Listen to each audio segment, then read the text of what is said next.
You know, sometimes the best way to understand the grand sweep of history is to zoom in on the story of just one family. Today, we're going to follow the incredible journey of the Kemps, a family whose path through the American Revolution tells a much, much bigger story about loyalty, sacrifice, and the birth of a nation. And right at the heart of their entire story is one single question that has stumped historians and genealogists for centuries. Where in the world did John Kemp come from? Because, and this is wild, for the first 38 years of his life, from his birth around 1723 all the way until 1761, John Kemp is basically a ghost. There are no records, no documents, nothing. It's a total and complete blank. All right, so let's dive headfirst into this mystery. The few clues we actually have about his early life, well, they only seem to make the whole thing even more confusing. Researchers really only have a few conflicting breadcrumbs to follow. We're pretty sure he was born around 1723.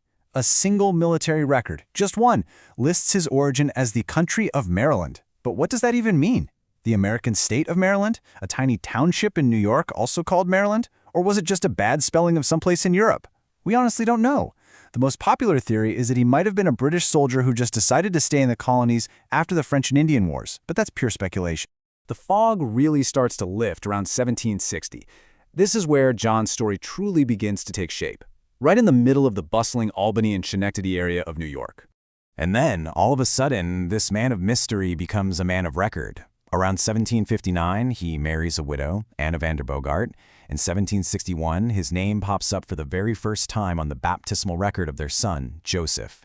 He joins the local militia, he signs a church petition, he shows up on census and tax lists. He is no longer a ghost. He's a husband, a father, and a fixture in his community. And what a community he was building. By 1772, John and Anna had a very busy household with 8 children. This wasn't some drifter just passing through. This was an established family with deep roots planted firmly in their New York home. And that fact makes their next decision all the more stunning. So when the American Revolution ignited and tore the colonies apart, John Kemp and his family had to choose a side. They made a fateful choice that would completely uproot their lives and change their destiny forever. They sided with the king. Now, it's really crucial to understand exactly who John and his sons fought for. They didn't join the Redcoats, the professional British Army. Nope. They joined the King's Rangers, a provincial force made up of American colonists who were loyal to the crown.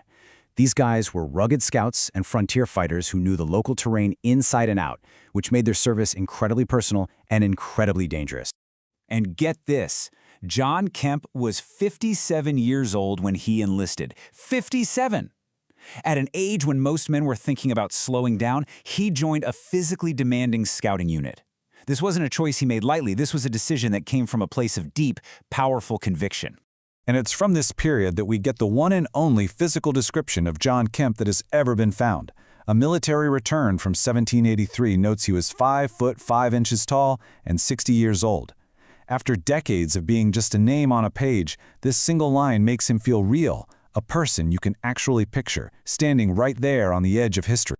Well, when the British lost the war, loyalists like the Kemps were suddenly seen as traitors in their own homes. They lost everything and became refugees. But for them, the end of the war wasn't just an ending. Believe it or not, it was also a brand new beginning. You see, because of their service, the Kemp family was granted the honorific title of United Empire Loyalist.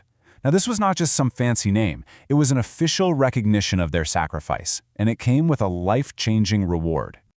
And this was the reward: land.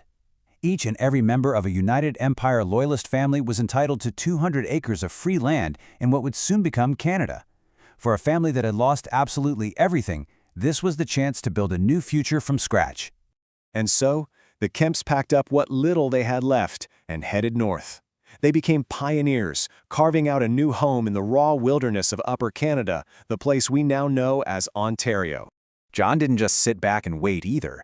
He was determined to provide for his family. He got an initial grant, but then he petitioned the government not once but twice for all the land he was owed.